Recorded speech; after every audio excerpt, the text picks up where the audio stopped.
எப்போதும் சிறந்ததை நினைத்துப் பாருங்கள். உங்கள் கற்பனையை நல்ல விஷயங்களால் நிரப்புங்கள். இந்த பொன்மொழி நம்பிக்கையான மற்றும் நோக்கமுள்ள சிந்தனையை ஊக்குவிக்கிறது. நம் எண்ணங்கள் நம் வாழ்க்கையை வடிவமைக்கின்றன. நேர்மறையான எண்ணங்களால் நம் மனதை நிரப்ப வேண்டும். நல்ல விஷயங்களைப் பற்றி சிந்திப்பது நல்ல விஷயங்களை ஈர்க்கும். இறுதியாக, உள் அழகின் சக்தியைப் பற்றிய ஒரு பொன்மொழியையும் இந்த பொன்மொழிகளின் ஒட்டுமொத்த செய்தியையும் காண்போம். ரோல்ட் டால் டி ட்வீட்ஸ்.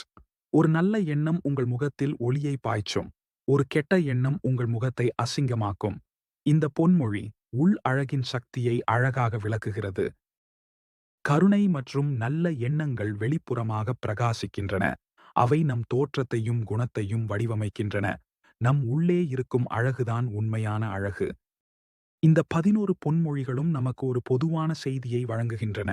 அவை உள் வலிமையை வளர்ப்பது, செயலை தழுவுவது மற்றும் நேர்மறையான கண்ணோட்டத்தை பராமரிப்பது ஆகியவற்றை வலியுறுத்துகின்றன.